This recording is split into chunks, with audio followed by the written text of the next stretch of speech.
Hello students, मैं हूं अजय पांडे और आप देख रहे हैं हमारा YouTube channel Ajay Pandey lectures. जैसा कि हमने पिछले वीडियो में पढ़ा था कि गॉस का प्रमेय क्या है और उस प्रमेय का सत्यापन कैसे होता है, तो इस चीज़ को हमने पिछले वीडियो में पढ़ लिया था। इस वीडियो में हम लोग पढ़ने वाले हैं कि गॉस का जो प्रमेय था, गॉसेस थ्योरम, गॉस के प्रमेय का अनुप्रयोग क्या है और ये अनुप्रयोग कहाँ कहाँ होता है, मतलब कि गॉस के नियम का प्रयोग हम कहाँ करते हैं। वैसे हमने पिछले वीडियो में ये पढ़ लिया है कि गॉस का नियम क्या है, मतलब कि गॉस का प्रमेय क्या है, उसका सत्यापन कैसे होता है, ये सारा डिस्कस हमने पिछले वीडियो में कर लिया है। इस वीडियो में हम लोग पढ़ने वाले हैं कि गॉस के प्रमेय का अनुप्रयोग कहाँ कहाँ होता है, उसके नियमों का हम उपयोग कैसे करते हैं। तो गॉस के नियम के उपयोग में जो हमको पहला टॉपिक पढ़ना है, सबसे इम्पॉर्टेंट टॉपिक है, बोर्ड परीक्षा की दृष्टि से जो है बहुत ही महत्वपूर्ण टॉपिक है, अनंत लंबाई के एक समान आवेशित सीधे तार के निकट वैद्युत क्षेत्र की तीव्रता। अनंत लंबाई के एक समान आवेशित सीधे तार के निकट वैद्युत क्षेत्र की तीव्रता, मतलब कि एक ऐसे तार रहेगा और तार जो है आपका अनंत लंबाई का है। अनंत लंबाई का मतलब कि ये बहुत लंबा है, हमको इसकी लंबाई नहीं पता है। तो ये एक अनंत लंबाई का तार है और इस अनंत लंबाई के तार के निकट इधर ले सकते हैं या इधर ले सकते हैं, कहीं भी इस अनंत लंबाई के तार के निकट वैद्युत क्षेत्र की तीव्रता ज्ञात करना है। क्योंकि हम लोग वैद्युत क्षेत्र की तीव्रता जो है पिछले वीडियो में जो है डिस्कस कर चुके हैं कि वैद्युत क्षेत्र की तीव्रता क्या होता है, किसे कहते हैं, उसका सूत्र क्या है, हम लोगों ने पढ़ लिया है। लेकिन यहाँ इस वीडियो में हम पढ़ने वाले हैं कि वैद्युत क्षेत्र की तीव्रता निकालना तो है, लेकिन किसके कारण निकालना है, हमको गॉस थ्योरम का प्रयोग करके निकालना है। और किसके अराउंड में, किसके नज़दीक निकालना है, तो एक सीधा चालक तार के निकट निकालना है। तो आइए इस वीडियो को शुरू करते हैं। और इस वीडियो को शुरू करने से पहले यदि आप हमारे चैनल पर नए हैं तो हमारे चैनल को सब्सक्राइब कीजिए, क्योंकि हम ऐसे ही क्लास 12, नीट, AIEEE, JEE से संबंधित स्पेशली फिजिक्स के वीडियो हम लेकर आते हैं। तो यदि आप हमारे चैनल पर नए हैं तो चैनल को सब्सक्राइब कीजिए और हमसे जुड़े रहिए। तो आइए शुरू करते हैं वीडियो को कि अनंत लंबाई के एक समान आवेशित सीधे तार के निकट वैद्युत क्षेत्र की तीव्रता। तो जब भी तार के निकट वैद्युत क्षेत्र की तीव्रता ज्ञात करनी होती है, आप कोई भी तार ले लीजिए, यहाँ पर स्पेशली अनंत लंबाई का तार लिया जा रहा है। तो जब भी हम किसी तार के निकट वैद्युत क्षेत्र की तीव्रता ज्ञात करते हैं तो वहाँ पर एक शब्द आता है जिसका नाम है आवेश घनत्व। एक मान लीजिए कि ये तार है और एक शब्द पहले आप लोग समझ लीजिए, आवेश घनत्व क्या है, क्योंकि आवेश घनत्व यहाँ पर बहुत ही इम्पोर्टेंट शब्द है। और आवेश घनत्व को हम लैम्डा से दिखाते हैं, बट हम लैम्डा से दिखाते हैं, लेकिन इसका फार्मूला क्या होता है, कहते किसे हैं, इसको हम समझ जाते हैं। और समझाने के बाद से तब हम सीधे आएंगे अपने टॉपिक पर, क्योंकि आवेश घनत्व जो है बहुत महत्वपूर्ण है। तो जैसा कि मान लीजिए कि एक तार है और इस तार की लंबाई हम कुछ देर के लिए मान लेते हैं कि L है, मतलब कि L लंबाई का क्या है, एक चालक तार है। क्योंकि जो हम लोगों को पढ़ना है, जिस टॉपिक की हम लोग बात कर रहे हैं, इसमें तार अनंत लंबाई का है, लंबाई हमको नहीं पता है, लेकिन हम समझा रहे हैं क्या, आवेश घनत्व। तो आवेश घनत्व क्या होता है कि यदि मान लेते हैं कि कोई हमारे पास चालक तार है, सीधा चालक तार है, जिसकी लंबाई कितना है, L है, स्मॉल l है, और इस चालक तार में Q आवेश प्रवाहित हो रहा है, मतलब कि विद्युत धारा प्रवाहित हो रहा है। तो विद्युत धारा किस रूप में प्रवाहित होगा, आवेश के रूप में प्रवाहित होगा, क्योंकि जब आपके पास आवेश रहेगा तभी तो उसके चारों ओर वैद्युत क्षेत्र उत्पन्न होगा, और जब वैद्युत क्षेत्र उत्पन्न होगा तभी आप क्या निकालेंगे, वैद्युत क्षेत्र की तीव्रता निकालेंगे। तो वैद्युत क्षेत्र की तीव्रता निकालने के लिए सबसे पहले वहां पर आवेश का होना जो है बहुत ही इंपॉर्टेंट है। तो हम मान लेते हैं कि हमारे पास L लंबाई का चालक तार है और इस L लंबाई के चालक तार में कितना आवेश एक समान रूप से वितरित है या कितना इसमें प्रवाहित हो रहा है। वैसे यहाँ पर प्रवाहित शब्द जो है बहुत उचित नहीं है, आप ये मान के चलिए कि L लंबाई का चालक तार है और उसमें Q आवेश जो है एक समान रूप से पूरे लंबाई में वितरित है। तो इस लंबाई पर कुल आवेश कितना है, तो Q, और लंबाई कितना है, L। अब यहाँ पर और हम सरल तरीके से, काफी देसी तरीके से समझाते हैं, बहुत सरल तरीके से। अब Q और L को तो आप समझ गए कि Q इस पर संपूर्ण आवेश है और L इस चालक तार की लंबाई है। थोड़ा सा और अगर इसको हम बेसिक में जाएं तो मान लेते हैं कि 10 कूलाम आवेश है, मान लेते हैं कितना है, 10 कूलाम है। इस पर हमारे पास 10 कूलाम आवेश इस चालक तार पर वितरित है और इस चालक तार की लंबाई हम मान लेते हैं कि 20 सेंटीमीटर है। इस चालक तार की लंबाई हमने कितना मान लिया, 20 सेंटीमीटर। तो 10 कूलाम का आवेश इस 20 सेंटीमीटर चालक तार पर एक समान रूप से वितरित है। तो यहाँ पर यदि हम पूछें कि एकांक लंबाई पर कितना आवेश है, एकांक लंबाई का मतलब मान लीजिए कि 1 सेंटीमीटर, एकांक मतलब होता है 1, तो 1 सेंटीमीटर पर कितना यहाँ पर आवेश है, तो निश्चित रूप से हम क्या करेंगे कि एकांक का अगर निकालना होगा तो 10 तो हमारा संपूर्ण आवेश है और लंबाई कितना है, टोटल 20 है, तो एकांक का निकालना होगा तो क्या कर देंगे, 20 से भाग देंगे। जैसे कि मान लीजिए कि 20 सेंटीमीटर पर 10 कूलाम आवेश है, तो 1 सेंटीमीटर पर कितना कूलाम आवेश हिस्से में आएगा, तो यहाँ पर देख लेते हैं 0.5, मतलब कि आधा कूलाम। तो निश्चित रूप से देखिए यहाँ पर मान लीजिए कि 10 रोटी है, 20 लोगों में बांटना है, तो आधा आधा टुकड़ा ही आएगा। तो उसी तरह 10 कूलाम का आवेश है 20 सेंटीमीटर पर, तो 1 सेंटीमीटर पर कितना आवेश हुआ, 0.5। यही 0.5 क्या है, लैम्डा है, जिसको हम आवेश घनत्व कहते हैं। मतलब कि यहाँ से अगर परिभाषा अगर बना दें तो किसी चालक तार के एकांक लंबाई पर जो वितरित आवेश होता है उसी को क्या कहते हैं, आवेश घनत्व कहते हैं। तो यहाँ पर हमने आवेश घनत्व निकालने के लिए क्या किया, इस Q में इस लंबाई से क्या कर दिया, भाग कर दिया। तो यहाँ से लैम्डा के लिए Q बाई क्या हो जाएगा, L हो जाएगा।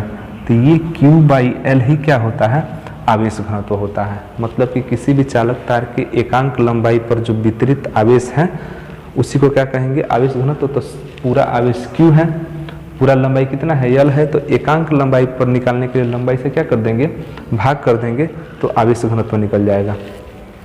तो ये रहा आवेश घनत्व। तो इसको आप लोगों को याद रखना है कि आवेश घनत्व क्या है।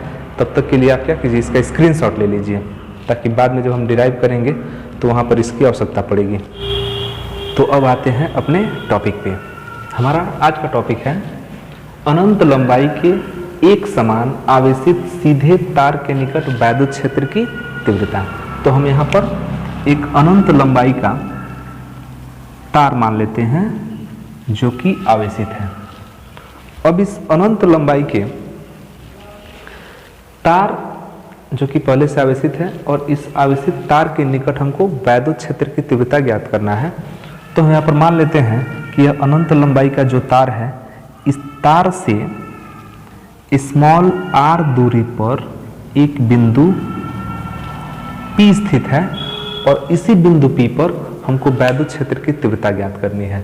तो चूंकि यहाँ पर हम अनंत लंबाई के तार के कारण वैद्युत क्षेत्र की तीव्रता ज्ञात करने जा रहे हैं, तो जब हमारे पास लंबाई ज्ञात ही नहीं है तो यहाँ पर वैद्युत क्षेत्र की तीव्रता ज्ञात करने में थोड़ा सा अजीब सा लग रहा है कि असुविधा होने वाला है। तो डायरेक्टली अनंत लंबाई के चालक तार के कारण सीधे सीधे वैद्युत क्षेत्र की तीव्रता हम ज्ञात नहीं कर पाएंगे। तो इसके लिए हम क्या करते हैं, या कोई भी इस तरह का अगर आता है कि अनंत लंबाई के तार के कारण आप जो है वैद्युत क्षेत्र की तीव्रता ज्ञात कीजिए, तो वहां पर अनंत लंबाई के जो चालक तार है उस चालक तार में से हम क्या करते हैं कि स्मॉल l लंबाई का चालक तार, उसका एक छोटा सा भाग ले लेते हैं, उसका एक छोटा सा अंश ले लेते हैं। तो हम यहाँ पर मान लेते हैं कि इस अनंत लंबाई का जो चालक तार है इसमें से हमने छोटा सा एक इसका अंश काट लिया यहाँ पर, जिसका नाम है A और B। ये आपका है L लंबाई का। मतलब कि जो अनंत लंबाई का चालक तार था जिसके कारण हमको यहाँ पर r दूरी पर स्थित बिंदु P पर वैद्युत क्षेत्र की तीव्रता ज्ञात करनी है, तो उस अनंत लंबाई में से हमने कितना काट लिया, L काट लिया। और हमने यह मान लिया कि जो L लंबाई का जो चालक तार है जो हमने काटा है, इस पर एक समान आवेश Q वितरित है, तो उस हिसाब से अगर देखें तो इसका जो आवेश घनत्व हुआ, जैसा कि अभी हमने बात किया था कि आवेश घनत्व क्या होता है, आवेश घनत्व लैम्डा होता है, फार्मूला होता है Q/L। तो इसको हम यहाँ पर क्या कर लेंगे, इक्वेशन नंबर 1 बना लेंगे, क्योंकि ये बहुत ही महत्वपूर्ण है। अब यह एक समान रूप से ये आवेशित है, इस पर एक समान रूप से Q आवेश जो है बटा हुआ है, और हमको इस चालक तार के कारण बिंदु P पर वैद्युत क्षेत्र की तीव्रता निकालना है। तो यहाँ पर सबसे मजे की बात, सबसे इंटरेस्टेड बात यह है कि इस अनंत लंबाई के कारण बिंदु P पर वैद्युत क्षेत्र की तीव्रता वही होगा जो इस काटे गए तार के टुकड़े, मतलब कि काटे गए जो चालक तार का जो ये खंड है, जैसे आवेशित हम लोग का सीधा तार है, तो संपूर्ण लंबाई के कारण जितना वैद्युत क्षेत्र की तीव्रता यहाँ बिंदु P पर होगा, उतना ही वैद्युत क्षेत्र की तीव्रता इस छोटे से भाग के कारण भी होगा। मतलब यह हुआ कि हम यदि इस छोटे से भाग, जो आवेशित तार का जो छोटा सा हिस्सा है, यदि इस छोटे से हिस्से के कारण यहाँ पर वैद्युत क्षेत्र की तीव्रता निकाल देते हैं, तो वही हमारे संपूर्ण तार के कारण वैद्युत क्षेत्र की तीव्रता हो जाएगा। तो हम यहाँ क्या करें कि इस छोटे से हिस्से जो काटा गया तार है, इसके कारण वैद्युत क्षेत्र की तीव्रता निकाल देंगे, और वैद्युत क्षेत्र की तीव्रता निकाल देंगे, वही हमारा क्या हो जाएगा, इस संपूर्ण चालक तार के कारण तीव्रता हो जाएगा। क्योंकि आप लोगों ने एक पुरानी कहावत सुनी होगी कि अगर चावल बन रहा है तो हम उसको चेक करना है तो पूरा चावल नहीं चेक करते, उसका एक दाना चेक करते हैं। तो ठीक वही है कि यहाँ पर इसके कारण जितना भी वैद्युत क्षेत्र की तीव्रता यहाँ पर होगा, तो वो उतना ही होगा जितना कि इस छोटे खंड के कारण होगा। तो हम इस छोटे खंड के कारण वैद्युत क्षेत्र की तीव्रता निकालने जा रहे हैं। तो इसके लिए हमने माना है कि आवेश घनत्व कितना है, लैम्डा है, और इस अनंत लंबाई के चालक खंड में से हमने कितना काट लिया, इसमें L लंबाई जो है काट लिया, और यह माना कि इस L लंबाई पर Q एक समान आवेश वितरित है। तो उस हिसाब से आवेश घनत्व लैम्डा इक्वल टू क्या हो जाएगा, Q/L। अब यहाँ पर क्या करेंगे कि चूंकि इस छोटे खंड के कारण हमको वैद्युत क्षेत्र की तीव्रता निकालना है, तो इसके लिए हम इस छोटे से हिस्से को अक्ष मानकर, इस छोटे से हिस्से को अक्ष मानकर, और ये बिंदु P जो R दूरी पर लिया गया है, इसको त्रिज्या मानकर हम यहाँ पर एक काल्पनिक गासियन पृष्ठ की कल्पना कर लेंगे। एक काल्पनिक गासियन पृष्ठ की कल्पना करेंगे इस प्रकार से, और हम यहाँ पर एक काल्पनिक गासियन पृष्ठ की कल्पना करने वाले हैं, और ये हमने काल्पनिक बेलन की कल्पना कर लिया। मतलब कि हमको काल्पनिक गासियन पृष्ठ, काल्पनिक गासियन बेलन की कल्पना किस प्रकार करना है कि ये जो तार है उसको आप अक्ष मान लेंगे, और इस अक्ष के चारों ओर इस प्रकार से हमको गासियन बेलन की कल्पना करना है, और इस प्रकार करना है कि वो बेलन का जो पृष्ठ है वो उस बिंदु से होकर जाए जहां पर हमको वैद्युत क्षेत्र की तीव्रता ज्ञात करना है। तो हमने यह मान लिया। अब यहाँ से देखें एक हिसाब से, तो यह L लंबाई का क्या हो गया, एक बेलन हो गया, L लंबाई का एक बेलन हो गया, और ये बंद पृष्ठ है, अब तो बंद ही पृष्ठ है, और ऊपर से ये पूरा है। और अब इसके सेंटर में यहाँ पर आवेश कितना है, Q है, और इसके कारण क्या होगा, चारों ओर वैद्युत क्षेत्र उत्पन्न होगा। और वैद्युत क्षेत्र को हम किससे दिखाते हैं, वैद्युत बल रेखाओं से दिखाते हैं, और वैद्युत बल रेखाएं इस पृष्ठ से होकर पास करेंगी, और जब वैद्युत बल रेखाएं पृष्ठ से होकर पास करेंगी तो उस वैद्युत बल रेखाओं की संख्या को हम क्या कहते हैं, वैद्युत फ्लक्स कहते हैं। मतलब कि यहाँ पर अब इस गासियन पृष्ठ से वैद्युत फ्लक्स गुजर रहा है। तो हम यहाँ पर वैद्युत फ्लक्स पहले निकालेंगे, फिर से जब वैद्युत फ्लक्स निकालेंगे तो उसमें स्वतः ही वैद्युत क्षेत्र की तीव्रता उसमें इन्वॉल्व हो जाएगा।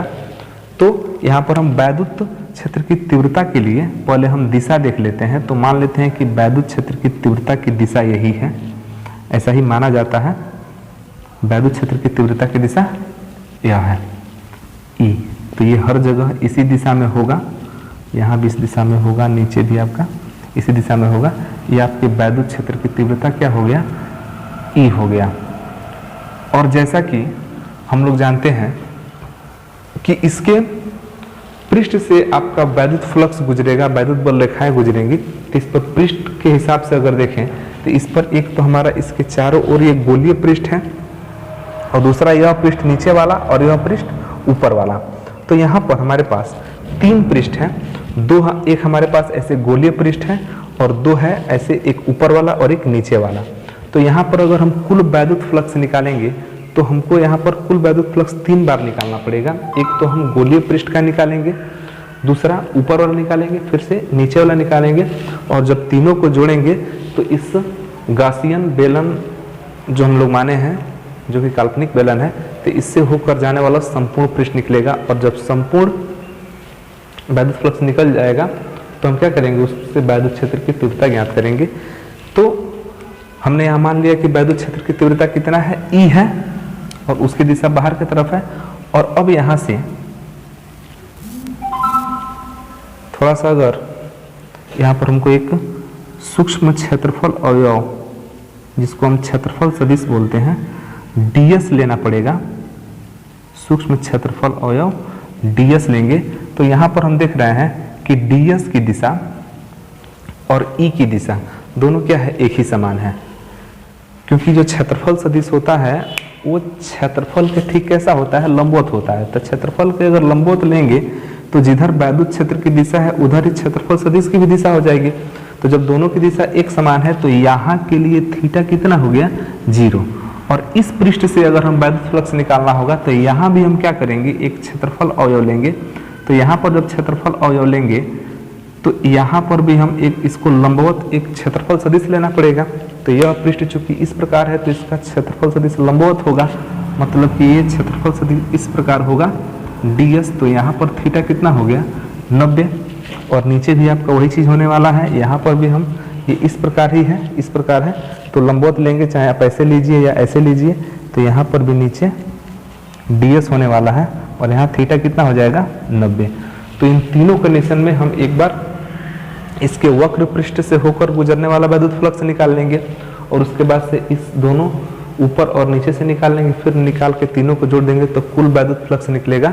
और कुल वैद्युत फ्लक्स निकालेंगे तो उसमें चूंकि हम लोग जानते हैं कि वैद्युत फ्लक्स का जो सूत्र होता है फार्मूले के हिसाब से, तो E.ds यही होता है। तो उसमें E तो आ ही रहा है, वैद्युत क्षेत्र की तीव्रता तो आ ही रहा है और इसी का मान हमको क्या करना है, निकाल देना है। तो इसके लिए पहले फाई E निकालते हैं। तो लिखेंगे, एक बार इसको इस चित्र को समझा देते हैं कि ये एक अनंत लंबाई का जो है सीधा चालक तार है और इस अनंत लंबाई के चालक तार से स्मॉल r दूरी पर एक बिंदु P स्थित है और इस बिंदु P पर वैद्युत क्षेत्र की तीव्रता निकालना है। किसके कारण, इस सीधे आवेशित तार के कारण। तो सीधे आवेशित तार के कारण जब निकालना है वैद्युत क्षेत्र की तीव्रता, तो हम क्या करें कि इस अनंत लंबाई के तार में से L लंबाई का तार हम क्या कर लेंगे, काट लेंगे, उसका छोटा सा हिस्सा ले लेंगे और मान लेंगे कि इस L लंबाई के तार पर कितना आवेश है, Q। तो इसका अगर आवेश घनत्व निकाला जाए तो लैम्डा इक्वल टू हो जाएगा Q/L। तो ये इसका आवेश घनत्व हो गया। और अब हम जितने लंबाई, जितने दूरी पर हम बिंदु P माने हैं जहाँ पर वैद्युत क्षेत्र की तीव्रता ज्ञात करना है, तो मान लीजिए कि चालक तार है और यहाँ हमने बिंदु P मान लिया। तो अब इसके हिसाब से एक हम गासियन बेलनाकार पृष्ठ की कल्पना करेंगे। किसको अक्ष मान के, इसको अक्ष मान के। तो यहाँ पर चारों ओर एक गासियन पृष्ठ की हम यहाँ पर कल्पना कर लेते हैं। तो वो हमने इसके चारों ओर कल्पना कर लिया।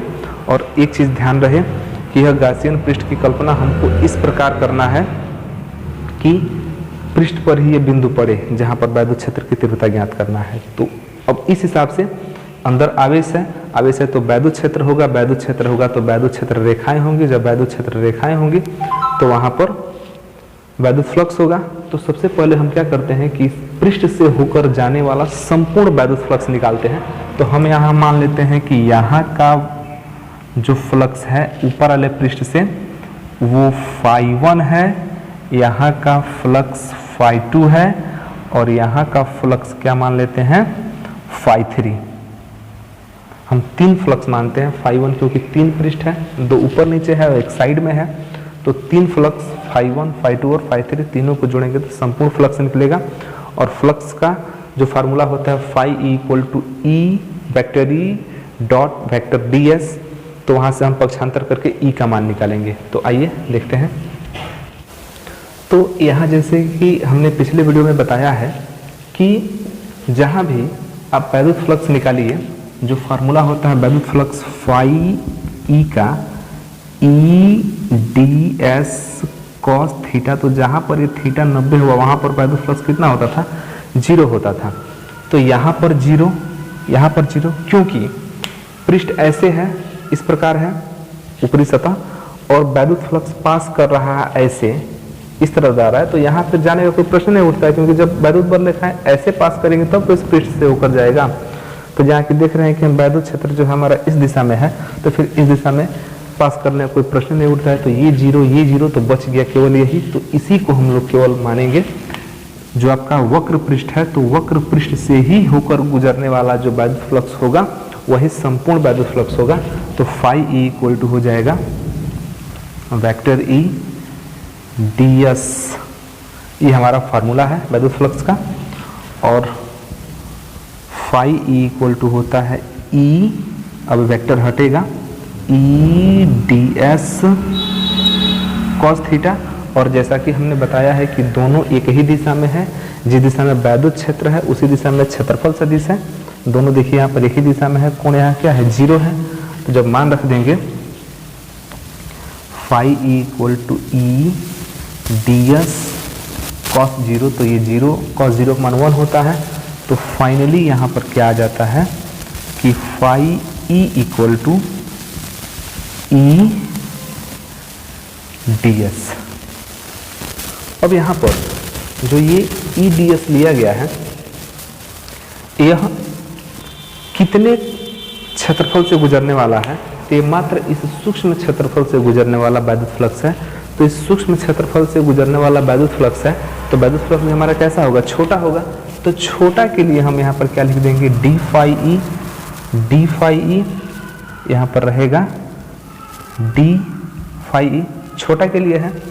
अब इस छोटे से क्षेत्रफल अवयव के कारण, इस छोटे से क्षेत्रफल के कारण जब गुजरने वाला वैद्युत फ्लक्स हमारा इतना है, तो इस संपूर्ण वक्र पृष्ठ से होकर गुजरने वाला वैद्युत फ्लक्स कितना होगा। तो हम क्या करेंगे, क्योंकि ऐसे ऐसे बहुत सारे इसमें छोटे पार्ट होंगे, तो हम क्या करेंगे, यहाँ पर जोड़ेंगे। जोड़ने का मतलब कि अगर उसको फिजिक्स की भाषा में कहा जाए तो समाकलन करेंगे, तो छोटे से पृष्ठ का समाकलन कर देंगे तो पूरा एरिया क्या हो जाएगा, कवर हो जाएगा। तो यहाँ पर अब लिखेंगे, इट इम्प्लाइज दैट संपूर्ण वैद्युत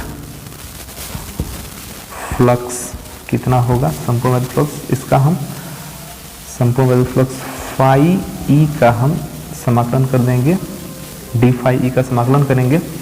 तो डी फाई ई है कितना, phi E equal to D phi E है ई डी एस, लेकिन ये सरफेस इंटीग्रल होगा क्योंकि हम सिर्फ इसके वक्र पृष्ठ की बात कर रहे हैं। तो ई जो है कांस्टेंट है, कांस्टेंट क्या होगा, बाहर निकलेगा, phi E equal to E D S, और ये ई तो आपका वही रह गया, और डी एस मतलब कि ये क्षेत्रफल अगर बढ़ते बढ़ते जाएगा तो संपूर्ण वक्र पृष्ठ के बराबर जाएगा, और संपूर्ण वक्र पृष्ठ का सूत्र होता है 2 पाई आर एल। तो यहाँ पर फाइनली जो फाई ई है वो निकल गया ई 2 पाई आर एल। इसको इक्वेशन नंबर हम कितना दे देंगे, 2 देंगे। फाई ई इक्वल टू निकला ई इंटू 2 पाई आर एल। तो ये जो फाई ई इक्वल टू निकला है ई इंटू 2 पाई आर एल, यह किसके कारण, कहाँ से गुजरने वाला वैद्युत फ्लक्स है, तो ये संपूर्ण इस जो गासियन पृष्ठ है उसके कारण वहाँ से गुजरने वाला वैद्युत फ्लक्स है। क्योंकि यहाँ से तो कुछ गुजर नहीं रहा है, यहाँ से कुछ गुजर नहीं रहा, सीधे वक्र पृष्ठ से गुजर रहा है, तो वही हमारा क्या हो जाएगा, संपूर्ण हो जाएगा। और इसमें देखिए हमको निकालना क्या है, हमको ई का मान निकालना है।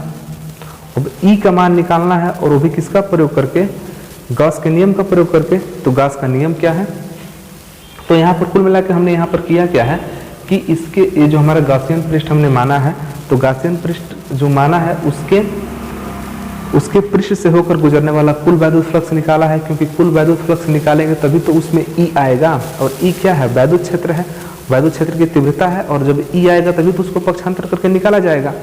तो यहाँ पर हमने इसको निकाल दिया। आप इसको एक बार इसका स्क्रीनशॉट ले लीजिए, इसको हम मिटाने वाले हैं। तो इसकी आवश्यकता फिलहाल है, तो हम इसके नीचे वाले को ही मिटाते हैं। कुछ इसमें खास नहीं है, बहुत ज़्यादा नहीं है। यहाँ पर अनंत लंबाई का चालक तार था, हमने उसमें से L लंबाई को कट कर लिया। L लंबाई, उस पर आवेश हमने कितना माना Q, और इसी से स्मॉल r दूरी पर एक बिंदु P है जहाँ पर वैद्युत क्षेत्र की तीव्रता ज्ञात करना है। तो इस P को पास करते हुए हमने क्या मान लिया, एक यहाँ पर बेलन मान लिया, जो कि गासियन बेलन कहेंगे या गासियन पृष्ठ कहेंगे। और इस बेलन पर 3 पृष्ठ है, ऊपर, नीचे और ये आपका ये दोनों तरफ। तो जब यहाँ पर आवेश है तो यहाँ पर वैद्युत क्षेत्र की तीव्रता निश्चित रूप से होगा, और जब वैद्युत क्षेत्र की तीव्रता होगा तो वही तो हमको ज्ञात करना है। तो वैद्युत क्षेत्र की तीव्रता को हम वैद्युत बल रेखाओं के द्वारा दिखाते हैं, और वैद्युत बल रेखाओं की संख्या की अगर गिनती कर ले तो वही क्या होता है, वैद्युत फ्लक्स होता है। तो यहाँ पर वैद्युत फ्लक्स भी होगा। तो वैद्युत फ्लक्स का सूत्र होता है phi E = E vector E dot vector ds। तो वहाँ पर E आता है और उसी E का मान हमको ज्ञात करना है।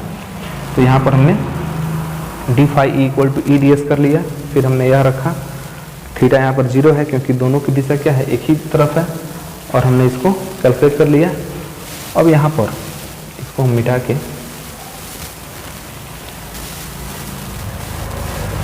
और हम गॉस के नियम को अप्लाई करेंगे। तो ये बहुत ही महत्वपूर्ण है, आप इसको अच्छे समझिएगा। इसकी आवश्यकता पड़ेगी हमको, लिखेंगे, परंतु गॉस के प्रमेय से, अगर हम यहाँ पर गॉस का प्रमेय देखें तो गॉस का प्रमेय क्या होता है कि phi E = होता है Q/ε0।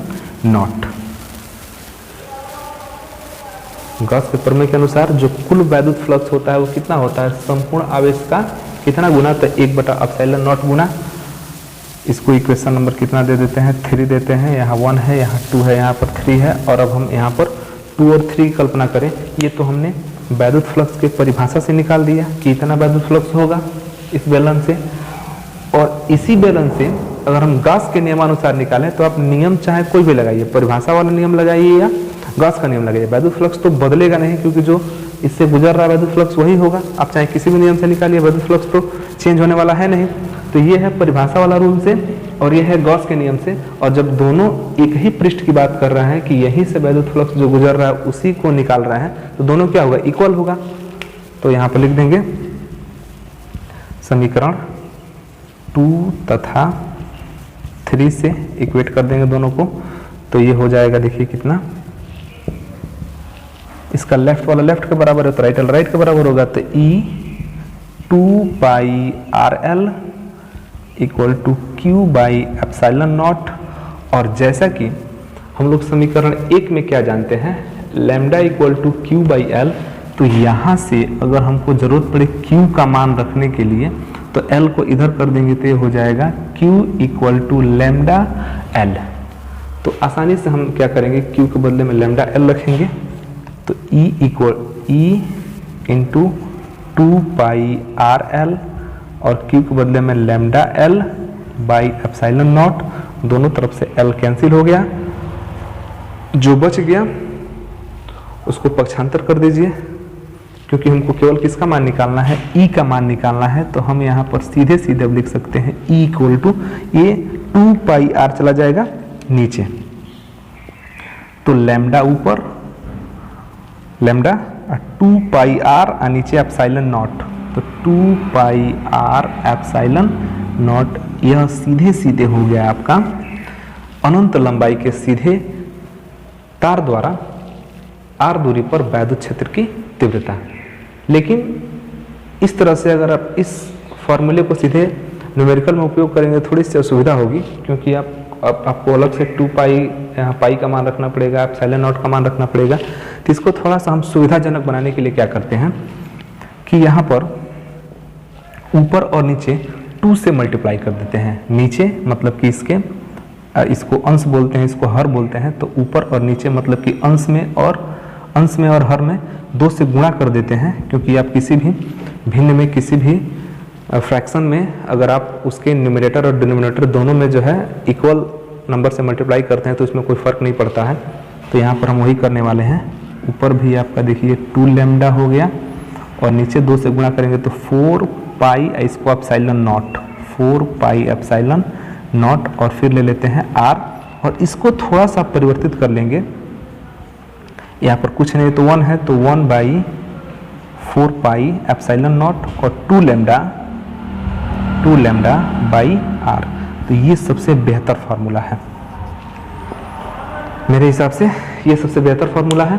1/4 पाई एप्सिलॉन नॉट का मान सीधा सीधा आप जानते हैं, कई बार इसका हम लोग उपयोग किए हैं। लैम्डा आवेश घनत्व और ये r जितना दूरी पर आप निकालना चाहते हैं वो दूरी है। तो ये हुआ आपका एक समान आवेशित सीधे तार के निकट वैद्युत क्षेत्र की तीव्रता। और जैसा कि वैद्युत क्षेत्र की तीव्रता का जो मात्रक होता है वो होता है न्यूटन प्रति कूलाम। तो मात्रक सेम चीज वही रहेगा, न्यूटन प्रति कूलाम ही मात्रक रहेगा। तो काफ़ी आसान रहा, तो आप इसका स्क्रीनशॉट ले लीजिए। और ये वीडियो कैसा लगा आप हमें कमेंट बॉक्स में ज़रूर बताइए। और यदि आप हमारे चैनल पर नए हैं तो चैनल को सब्सक्राइब कीजिए, शेयर कीजिए और बेल आइकन को दबाइए ताकि हमारे आने वाले नए वीडियो के नोटिफिकेशन आपके पास तुरंत पहुंच जाएं। फिर मिलते हैं अगले वीडियो में एक नए टॉपिक के साथ। इसी में हम लोग एक नया टॉपिक लेके आएंगे कि गैस का अनुप्रयोग जो है, अगला अनुप्रयोग क्या है। तब तक के लिए धन्यवाद।